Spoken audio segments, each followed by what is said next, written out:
자, 오늘 말씀은 창세기 13장 1절에서 4절까지의 말씀입니다. 창세기 13장 제일 앞에 있어요. 창세기는 제일 앞에 창세기입니다. 13장 1절부터 4절까지의 말씀 교독하도록 할게요.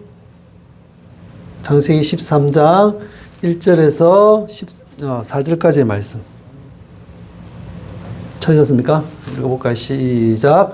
아브라함이 애굽에서 그와 그의 아내와 모든 소유와 롯과 함께 네겝으로 올라가니 아브라함에게 가축과 은과 금이 풍부하였더라. 그가 네겝에서부터 길을 떠나 베델에 이르며 베델과 아이 사이 곧 전에 장막 쳤던 곳에 이르니 그가 처음으로 제단을 쌓은 곳이라. 그가 거기서 여호와의 이름을 불렀더라. 아멘. 자, 오늘 제목은 다시 가나안으로라는 제목으로 말씀을 한번 나눠볼까 합니다. 그래서 많은 은혜 받을 수 있는 시간이 되었으면 좋겠습니다. 계속해서 우리 창세기를 하고 있는데요. 이제 아브라함이 지난주에는 이제 기근을 만나서 애굽으로 내려갔다가 거기서 여러 가지 많은 일들을 통해 또 위기를 얻고 또 거기서 주시는 하나님의 은혜를 통해 또 많은 것들을 받고 올라왔던 그런 일들이 있었습니다. 자, 보면 우리도 예수님을 믿는다 하면서도 참 많은 방향 속에 살아가는 크리스찬들이 많습니다. 그래서 그 크리스찬들이 그 방황을 하는 크리스찬들이 어떻게 하면 회복을 할까? 다시 회복할 수 있나라는 것들을 이 오늘 말씀을 통해서 한번 나눠보고 또 그 방법을 한번 찾아보는 시간이 되었으면 좋겠습니다. 자, 먼저 애굽에서의 회개와 복된 기한에 대해서 말씀을 나눌 건데요. 일단 창세기 13장 1절과 2절 한번 읽어볼게요. 시작. 아브라함이 애굽에서 그와 그의 아내와 모든 소유와 롯과 함께 네겝으로 올라가니 아브라함에게 가축과 은과 금이 풍부하였더라. 아멘. 자, 먼저 기근을 피해 애굽으로 간 아브라함에 대해서 한번 생각을 해보겠습니다. 이제 아브라함이 이제 애굽으로 기근을 피해서 갔었는데 그때 여러 가지 많은 문제들이 생기고 또 어떻게 보면 내가 신앙으로 삶을 살아갈 것이니 아니면 그 환경에 굴복할 것인가에 대해서 한번 생각했던 부분이 있습니다. 이거 어찌 보면 그 자기를 죽일 수 있는 자기를 현실에서 죽일 수 있는 바로왕과 그리고 우리의 모든 것들을 주관하시는 하나님과의 대결이라고 얘기를 볼 수 있습니다. 누가 이겼죠? 이 대결에서는? 바로왕과 하나님의 대결. 아브라함이 결국 어디를 했죠? 하나님을 선택했잖아요. 네, 처음에는 바로왕을 때문에 거짓말을 하긴 했지만 결국은 하나님이 승리하시는 걸 보여주셨죠. 결국은 패배는 바로왕이 했습니다. 그래서 이제 거기서 통해서 우리는 역전의 하나님을 경험했다라고 얘기를 했었죠. 역전의 하나님. 그래서 자신의 목숨을 구원하셨던 분, 그리고 아내의 살해도 돌려주셨던 분, 그리고 지창으로 받았던 재물도 가져오게 하신 분, 그리고 무사히 애굽을 탈출하게 하신 분. 이분이 바로 하나님이셨다. 근데 이거는 바로왕을 통해서 하셨거든요. 어차피 바로왕은 하나님 보시기에는 어렵지 못한 사람이었잖아요. 그죠? 어찌 보면 우리를 유혹하고 우리를 넘어뜨릴 수 있는 그런 사람이었지만 이것들 통해서도 하나님은 모든 것을 협력해서 선을 이루시는 것을 이걸 통해서 우리가 또 바라볼 수 있는 거죠. 네. 그래서 이걸 통해서 결국에는 모든 것을 역전하신 하나님을 경험하게 되었다라고 얘기했었습니다. 그리고 두 번째, 바로왕을 피해서 다시 가나안으로 이제 올라가는 그런 모습들을 볼 수 있습니다. 아까 보면 1절 하반절에 보면 네겝으로 올라가니 네겝. 예, 이 네겝은 메마른 땅, 척박한 땅이라는 그 땅이었는데요. 히브리 말로 남쪽이라는 뜻이에요. 그 남쪽은 어떤 거냐면 가나안 땅에 있는 곳의 남쪽. 그 애굽은 가나안 땅의 밑에 있었거든요. 그래서 올라가는 거잖아요. 그러니까 가나안 북쪽을 통해서 올라가서 남쪽인 네겝으로 가는 것. 네, 그것을 의미합니다. 그 남방 강렬을 향한 여정을 의미하고 있습니다. 결국에는 우리가 지난주에 말했지만 애굽은 풍요로운 땅이었거든요. 풍요롭고 어떻게 보면 사람들이 살기에는 정말 사람 살기에는 좋은 그 기근이 있었지만 기근이 그것을 피해갈 수 있을 정도로 너무나 풍부한 땅이었다라고 말씀을 드렸었고요. 그래서 그것을 통해서 이제 그것을 떠난, 그러니까 인간의 모습으로는 있고 싶은 곳이었지만 영적인 모습 쪽에서는 너무나 많은 힘들고 어려운, 오히려 영적으로 위기를 맞을 수 있는 그런 곳이에요. 그러니까 우리 신앙생활 할 때 보면 어찌 보면 너무 잘 나간다, 너무 잘 되어진다 할 때 그때가 굉장히 큰 위기가 될 수가 있다는 거죠. 그래서 그때 조심하지 않으면 우리가 이 마찬가지 애굽에서 넘어졌던 아브라함처럼 모두가 넘어질 수 있다는 거죠. 그래서 결국은 아브라함이 모든 것을 버리고 척박한 땅인 광야인 네겝으로 올라갔던 겁니다. 그래서 풍요로움 인간을 오히려 나약하게 하고 영적으로 나약하게 할 수 있는 것이 될 수 있다. 그리고 척박한 광야는 인간을 굉장히 심플하게 만들어요. 모든 걸 다 버리고. 왜냐하면 광야에는 뭐가 있죠?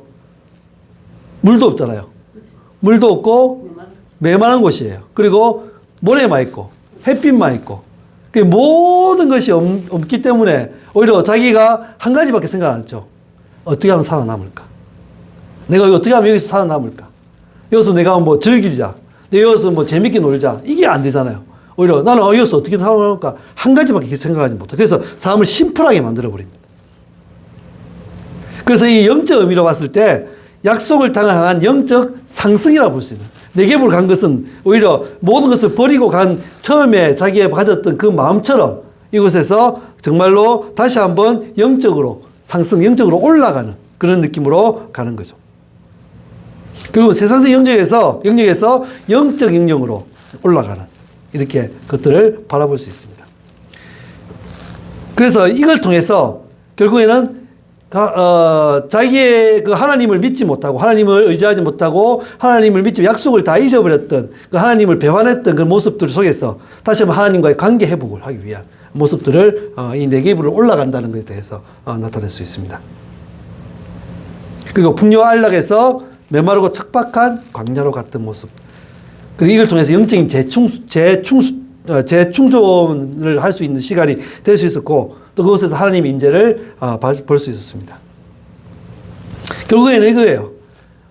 척박한 광야는 인간을 심플하게 해서 결국 영적으로 온전한 순수한 하나님을 만날 수 있는 시간을 갖게 한다라고 얘기할 수 있습니다. 그래서 우리가 혹시 척박한 광야에 있을 때 어렵고 힘듦이 있을 때 내가 아무것도 없고 내가 정말 이 세상 속에서 홀로 있다라고 생각할 때 그때가 바로 하나님을 만날 수 있는 좋은 기회다. 영적으로는 오히려 더 상승될 수 있는 더 올라갈 수 있는 그런 모습을 가질 수 있는 시간이다라는 생각하시고 내가 광야에 지금 있다면 이것을 기회로 삼을 수 있는 어찌 보면 사람으로 인간들의 모습들을 봤을 때는 정말로 저걸 정말 저는 망한 것 같다 이러지만 하나님의 모습으로 봤을 때는 우리는 성공의 길로 오히려 하나님과 더 가까운 길로 나아갈 수 있는 그런 것이 될 수 있음을 이 광야에 있다는 것, 척박한 광야에 있다는 것을 얘기할 수 있습니다. 그래서 심플하게 인간을 영적으로 심플하게 만듭니다. 그 광야는 세상의 모든 번잡함을 내놓게 만듭니다. 아까 말한 것처럼 흙먼지와 뜨거운 햇빛 그리고 하늘만 있는 곳이에요. 아무것도 없어요. 뭐 빼앗길 시선 그런 것도 없고 볼거리도 없잖아요. 그리고 마음을 현혹시키는 뭐 쾌락도 없습니다. 내가 어떻게 하면 내가 살까? 내가 죽을까? 그거 걱정밖에 없는 거예요. 그러니까 결국에는 우리의 삶의 가장 본질적인 것. 우리 본질은 뭐죠? 살고 죽는 것. 그게 우리의 삶의 본질이잖아요. 내가 어떻게 살까?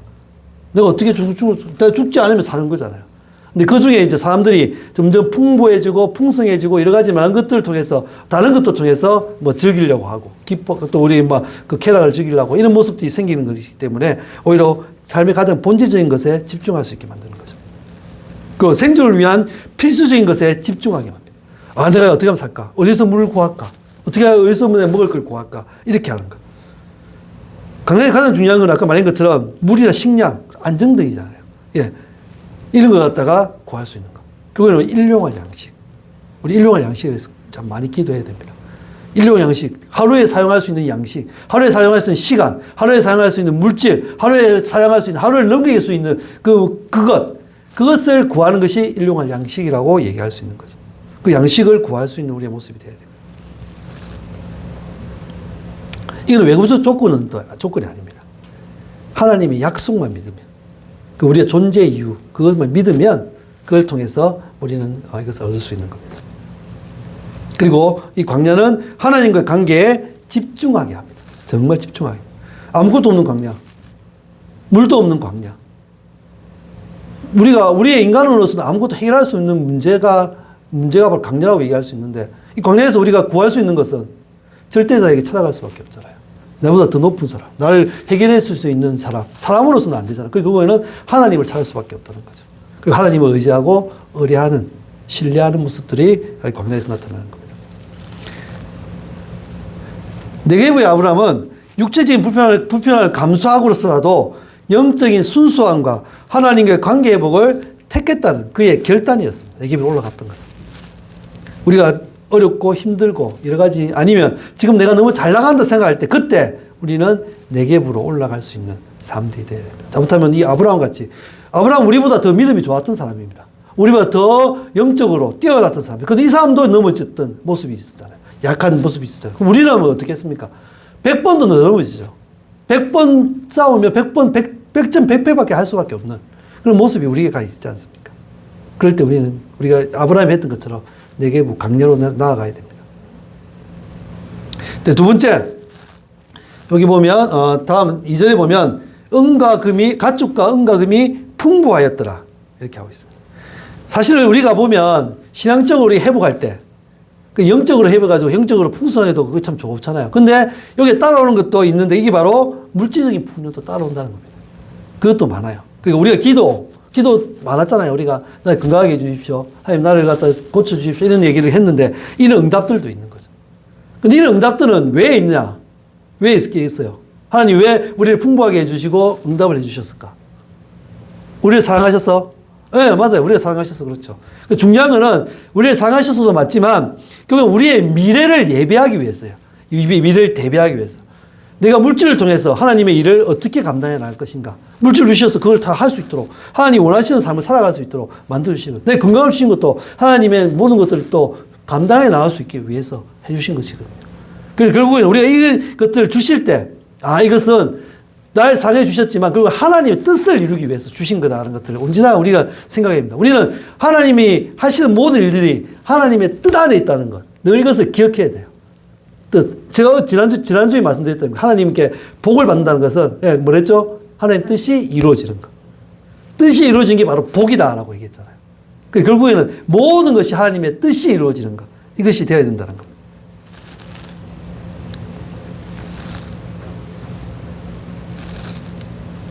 우리의 실수와 연약함은 회복과 또 하나님의 언약을 이행하시는 것을 볼 수 있게 해주는 거죠. 아까 말한 것처럼 합력의 선을 이루는 것. 아까 바로왕을 통해서, 악한 바로왕을 통해서도 아브라함을 회복시키신 하나님, 또 만나주신 하나님, 이렇게 됐던 것처럼. 네, 두 번째는 베델과 아이 사이 영적인 뿌리를 찾아서 라는 제목으로 또 얘기를 할 수 있는데요. 우리 3절 한번 읽어볼까요? 3절 시작. 그가 네게부에서부터 길을 떠나 베델에 이르며 베델과 아이 사이 곧 전에 장막 쳤던 곳에 이르니. 예. 자, 네게부에서 이제 다시 베델로 올라가요. 베델이 어디였죠? 왜? 처음에 아브라함이 하나님이 떠나라 했을 때 처음에 들어갔던 곳이 베델. 베델에서 뭘 지었죠? 장막. 아니요, 재단을 지었죠. 재단을 쌓고 제단을 쌓았던 곳. 그 베델의 뜻은 히브리어로 하나님의 집이라는 뜻이에요. 거기서 제단을 쌓고 그것을 하나님의 집이라고 명명을 했거든요. 베델이라고. 베델 올라간 것은 하나님을 만나러 가는 거예요. 예배를 하기 위해서 가는 거예요. 그 첫 대단이 있었고, 하나님의 첫 만남이 있었고, 첫 예배, 첫 헌신. 그리고 영적인 고향이죠. 우리의 영적인 고향. 우리가 늘 얘기하는 건 첫사랑을 회복하라. 이 얘기를 많이 하잖아요. 첫 마음을 회복해라. 첫 신앙을 회복하라. 이런 얘기를 많이 하잖아요. 그 다시 돌아가는 걸 얘기하는 거예요. 베델로 다시 올라간다는 것은. 자, 애굽은 실패와 방황의 길이었어요. 그 네게부로 올라온 것은 영적인 심플함을 통해 그 결단을 하고 올라간 거. 그리고 베델로 다시 올라온 것은 영적 회복을 의미하는 겁니다.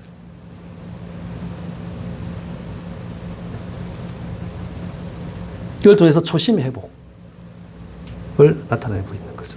베델로 갔다는 것은 초심을 회복하기 위해서 올라갔다는 겁니다. 이러기 위해서는, 초심을 우리가 찾기 위해서는 어떻게 해야 되나? 처음에는 우리가 애굽에서 연약함들과 잘못을 먼저 인정해야 돼요. 내가 연약하구나. 내가 잘못했구나. 아, 내가 정말 연약한 그런 존재구나. 내가 나 혼자서는 아무것도 할 수 없는 존재구나. 라고 얘기하는 부분들. 그게 먼저 시작돼야 됩니다. 그게 회개라고 얘기할 수 있는 거죠. 회개가 먼저 일어나야 되고. 그리고 하나님을 인정하는 모습들. 하나님 임재가 있었던 곳이잖아요. 그 돌아가가지고 하나님을 다시 만날 수 있다는 것들. 하나님 나의 하나님이시여. 하나님만이 나를 살릴 수 있어. 라고 얘기할 수 있는 그런 마음을 가지고 올라가는 것이 베델이 될 수 있는 거죠. 영적 결단을 얘기하는 거고. 그 첫 제사, 아까 말한 첫 제사에서 예배는 그 첫 드렸던 초심. 우리 처음 예배 드렸을 때 어때요? 기분이? 아니면 한참 떠나 있다가, 하나님을 떠나 있다가 정말로 막 세상에서 방황하다가 갑자기 이제 하나님이 부르셔서 다시 예배를 드리고 첫 예배를 딱 드렸어. 그때 느낌 어땠을까? 눈물 콧물 흘리면서 그 초심인 거야, 그게. 그 마음을 회복해야 된다는 거죠. 우리는 그런 마음을 회복해야 됩니다, 지금. 왜냐하면 세상이 우리를 가만 놔두지 않습니다. 세상은, 사단은 어떻게든 우리를 지옥으로 끌고 가려고 해요. 우리를 유혹해서.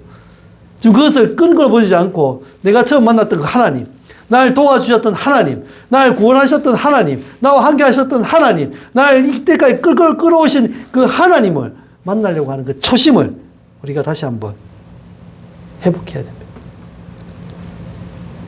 하나님과 관계가 다시 한번 재정립되어야 됩니다. 원수됐던 우리의 모습, 우리가 하나님을 배반했던 모습, 그런 모습에 다시 돌아와서 그 하나님을 다시 만나는 모습들이 있어야 됩니다. 이 베드로는 결국은 우리가 기도했던 장소고, 언약했던 장소고, 예배드렸던 장소가 되어야 돼요. 그래서 이걸 통해서 아까 말한 것처럼 하나님과 올바른 관계를 재정립하고 하나님과 가장 깊고 본질적인 교제와 회복이 일어날 것이 바로 이 우리가 말했던 베델. 우리 지금 말하자면 교회겠죠. 교회에서 늘 회복할 수 있는 모습이 되어야 됩니다. 옛날 보면 우리나라 사람들 대부분이 보면 어릴 때 주일학교 때 예배를 갖췄던 얘기를 많이 해요. 그리고 특히 크리스마스 이브 날 아니면 크리스마스 날 있었던 그 행사들에 대해서 얘기를 많이 합니다. 그때 했었던 거. 그때 뭐 사람들이 좋아서 있었던 사람도 있겠지만 그곳에서 하나님을 만났던 사람들도 있거든요. 아, 그때 내가 하나님을 만났었어. 하나님 주셨던 그 사랑을 내가 느꼈었어. 사람들 통해서 하나님을 봤고 그래서 내가 계속해서 하나님을 찾았고 그것이 바로 우리가 베델이라고 얘기할 수 있는 거예요. 그때 만났던 하나님. 그때 주셨던 하나님의 은혜. 그때 주셨던 행복했던 순간들. 그 장소들. 그것이 우리의 베델입니다. 베델로 돌아가야 됩니다. 그래서 우리가 초심을 다시 한번 해야 되지 않을까 생각합니다. 자, 이제 4번. 4번이 아니고 여호와의 이름을 불렀더라. 우리 보면 4절에 보면 한번 읽어볼까요? 시작. 그가 처음으로 제단을 쌓은 곳이라. 그가 거기서 여호와의 이름을 불렀더라. 여기서 여호와의 이름을 불렀다는 것은 처음 부르는 건 아니겠죠. 다시 부르는 거예요. 그러니까 하나님은 우리가 한 번 부르고 끝나는 것이 아니라 날마다 불러야 되는 게 하나님의 이름이에요. 우리가 살아가려면 우리가 공기에 계속적으로 계속 숨을 쉬어야 되는 것처럼 우리의 입술과 우리의 영적인 곳에서 늘 하나님을 부르는 고백들이 있어야 됩니다.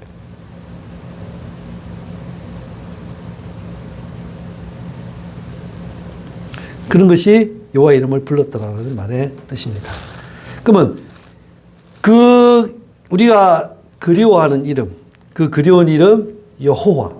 예, 여호와. 여호와는 이름이 있는데요. 여호와는 원래 히브리어로 보면 요두해 바부해 좀 글자가 좀 어려웠어요. 제가 보여주지 못했는데 그걸 갖다가 이제 영어로 이렇게 영어 전사를 보면 YHWH 내지 JHVH 이걸로 좀 바꾸는데 이것은 너무나 그렇게 해서 그 사람들이 그러니까 옛날 고대 이스라엘 예루살렘에 있었던 사람들은 이스라엘 사람들은 그렇게 해서 그 이름을 발음하지 않았어요. 그래서 그 발음이 어떤지는 몰라요. 그 여호와라는 발음도 사실은 이게 합성어예요. 그러니까 말했던 건 요걸 통해 가지고 방금 말했던 그 요드 해 바부 해 이거와 또 뒤에 보면 알겠지만 그 아도니에라는 게 있어요. 나의 주 이것도 히브리어인데 나의 주. 그 말에 그 합성해가지고 여호와라고 얘기하는 겁니다.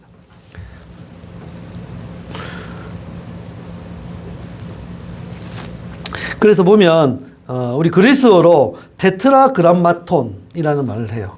그게 뭐냐면 내신한 거예요. 테트라는 글자를 뜻하고요. 그람마톤이 그람마는 네개 사라는 뜻자예요. 그래서 네 글자 방금 말했죠. YHWH 혹은 아까 말했던 히브리어 요드해 바브해 요걸 가지고 했던 근데 그 말의 발음을 똑바로 안 했기 때문에 그 말의 정확한 발음을 몰라요. 그래서 어떤 사람은 여러 가지 많은 것들을 주제해서 야훼라고 부르는 사람도 있고요. 아까 잠시 말한 것처럼 아까 아도니에와 합성해 가지고 여호와 우리가 많이 부르는 여호와라고 부르긴 해요. 그 여호와의 뜻은 스스로 혼자 계시는 분, 혼자 존재하시는 분, 그리고 언약을 지키시는 신실한 분, 계속해서 함께 하시는 분이라고 얘기를 하죠. 그리고 여호와는 스스로 영원히 계시며 신실하시며 언약을 지키시고 지금도 나를 떠나지 않고 함께 하시는 그 하나님, 이것이 우리가 부르는 여호와입니다. 그는 여호와를 많이 불러야 되겠죠. 하나님, 여호와. 하나님도 뭐 똑같은 이름이지만 하나님 하나뿐인 분, 그 하늘의 분, 그리고 이런 것을 뭐 하여튼 그 여러 가지 많은 뜻들이 있어요. 그것도 있는데 그 여호와인 하나님의 이름을 늘 부를 수 있는 우리에 대해서입니다. 자, 이름을 불렀더라라는 그 뜻은요, 마음 깊은 곳에 터져나온 진정한 고백을 의미합니다. 예. 자신의 잘못을 깨닫고 회개하는 어쩔입니다. 자기가 얼마나 잘못했습니까? 바로가 무서웠어. 하나님보다 바로가 무서웠어. 저희는 내 아내가 아닙니다. 제 사촌 동생이에요. 데려가셔도 됩니다. 그게 얼마나 창피했을까요? 그래서 하나님, 우리가 너무나 죄를 많이 지으면 하나님 앞에서 기도도 똑바로 나오지 않잖아요. 결국은 하나님, 부르는 이름만 부르는 것만 해도 하나님 그것에 은혜를 주시고 또 우리가 입을 열었어.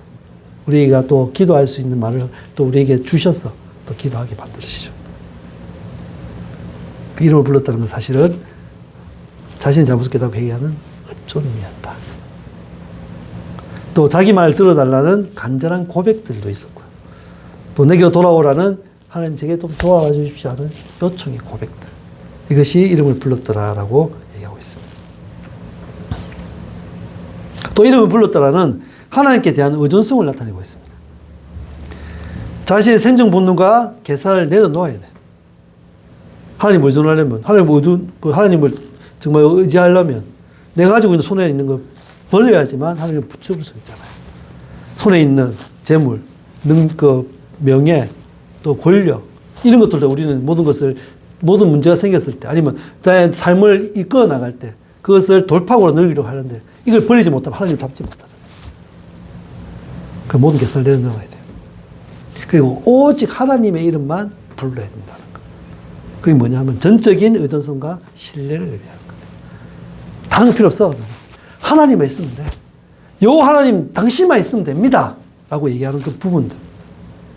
그것이 바로 이름을 불렀더라라는 얘기 할 수 있습니다. 그리고 이 이름을 불렀다라는, 사실 이름을 부르는 사람은 어때요? 어때? 친할까 안 친할까 이름을? 예, 너무 친하지 않으면 이름을 못 불러요. 그렇잖아요. 누구야? 종대야? 친하게 되면 부를 수 있는 거잖아요. 누가 안 물어와서 종대야? 이렇게 못 부르잖아요. 잘 모르는 사람. 하나님과 친밀한 관계를 얘기하는 거예요.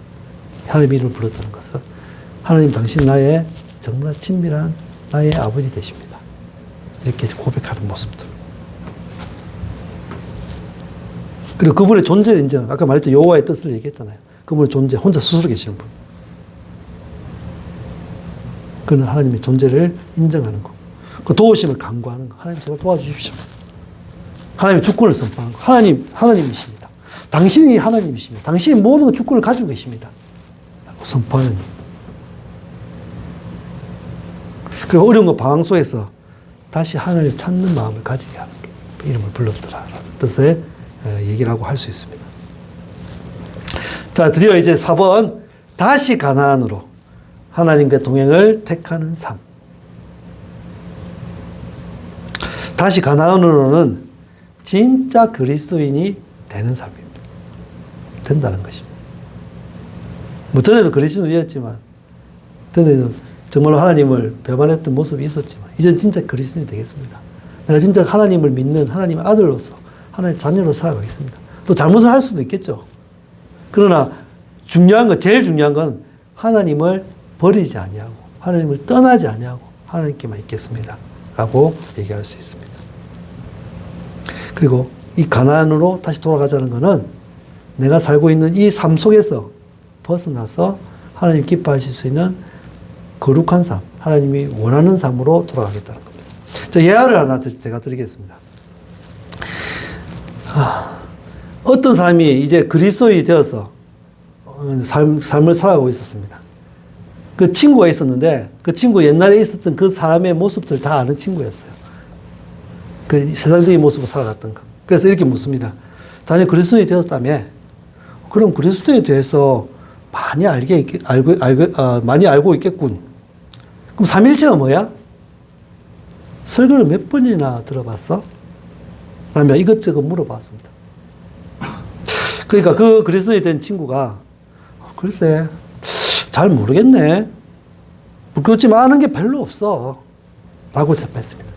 그 친구가 저봐 아니 그리스도인이 되었다면서 아는 게 하나도 없어. 아이 그건 네가 그리스도인이가. 네가 뭔 그리스도요? 거짓말도 하고 네 지금도 네 나쁜 짓 하잖아. 죄를 짓잖아. 네가 뭔 그리스도인이야. 이렇게 비난했습니다. 그래서 그 그리스도인이 되었던 친구가 대답을 했습니다. 그래 자네 말이 맞아. 나는 아직도 아는 것도 별로 없고 아직도 거짓말도 하고 죄를 짓고 있어. 하지만 이 사실 하나는 분명히 달라. 내가 3년 전에 그리스도인이 아니었을 때 주준뱅이였잖아. 그 빚더미에 앉아 있었잖아. 그 내 가족이 술 먹고 와서 매일 불러 차고 때리고 해서 가족이 완전히 무너졌었잖아. 너 그거 봤잖아. 저 자식이 내가 오는 걸 얼마나 무서워했는지 알아? 내가 오는 문소리만 들으면 뭐 숨어버리고 그랬었잖아. 하지만 이제는 술도 끊었어. 빚도 다 갚았어. 이제 우리 가족이 참으로 화목해졌다는 거야. 젊은 아이들이 내가 오기를 목 빠져 기다리고 있어. 나를 기다리고 있거든. 이 모든 것이 내가 그리스도인이 되었다는 나에게 이루어주신 예수님이, 하나님이 나에게 이루어주신 일이야. 나는 지독한 죄인이라는 것과 그럼에도 불구하고 하나님은 나를 이 세상에서 가장 잘 사랑하시는 것만은 분명히 내가 알고 믿고 있지. 어떻습니까? 네. 이게 그리스도인이 변화된 그리스도인 모습. 가나안으로 다시 돌아온 그리스도인 모습입니다. 진짜 그리스도인이 된다는 건 세상 가치관과 육신의 욕망, 제6인 애굽을 가감히 뒤로하고 세상과 구별된 삶, 우리가 말하는 거룩한 삶을 살아가는 사람이 된다는 것입니다. 영적인 광야, 거기서는 힘들 수도 있고 어려울 수도 있고 정말로 아무것도 없어서 정말로 내가 이렇게 살아가야 될까? 그런 광야 속에서도 심플하게 오직 복음을 위해서 기도와 말씀만으로 영혼의 갈증을 해소하는 사람, 그것을 하나님만을 찾는 사람, 하나님만을 내 구주로 믿는 사람, 이 사람이 진짜 그리스도입니다. 잠시 잊을 수도 있죠. 우리 첫사랑도 다 있잖아요. 옛날에 했던 첫사랑들 기억합니까? 잊어버리고 모르잖아요. 상했던 그 마음들 있었잖아요. 그러나 그걸 잊고 있던 순수한 믿음과 열정을 다시 첫사랑을 회복하는 것. 그 사람이 바로 진짜 그리스도인이 된다는 거예요.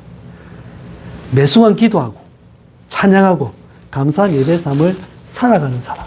이 사람이 진짜 그리스도인이 된다는 것입니다. 우리 다시 가나안으로 돌아간다는 것. 진짜 그리스도인이 되는 겁니다. 진짜 그리스도인답게 살아가는 것이 가나안으로 다시 돌아간다.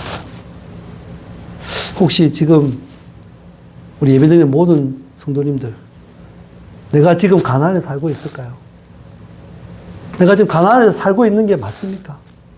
혹시 아직도 애굽에서 방황하고 있지 않습니까? 애굽에서 그 행복한, 그 편안하고 그 풍부한 삶 속에 젖어 있어서 죄에 젖어서 살아가는 내 모습이 있지는 않습니까? 다시 네겝으로 올라가야 돼. 그리고 베델로 돌아가야 돼. 그곳에 하나님이 기다리고 계십니다. 다시 가나안으로 돌아가는 것 하나님 지금도 기다리고 계십니다. 방황하는 모든 우리 그리스도인들이요, 돌아갑시다. 돌아가서 가나안에서 하나님을 만나고 주셨던 그 처단을 회복하고 그리스도인답게 살아갑시다. 하나님의 자녀답게 살아갑시다. 하나님의 뜻을 이루어드리는 삶으로 살아가 봅시다. 그것이 복입니다. 그곳에 복이 있습니다. 오늘 이 밤에 그것을 깊이 깨달을 수 있는 우리 상남교회 모든 성도님 되시기를 주님의 이름으로 축원드립니다. 예, 기도하겠습니다.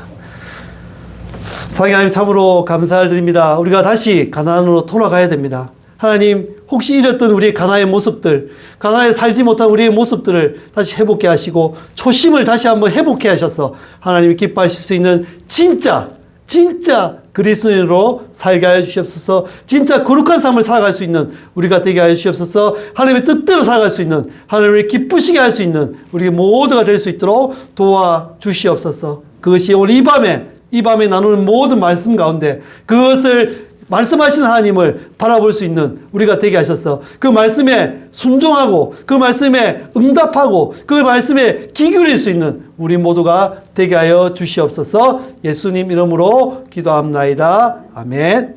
우리 배송 하나님께 올려드릴게요.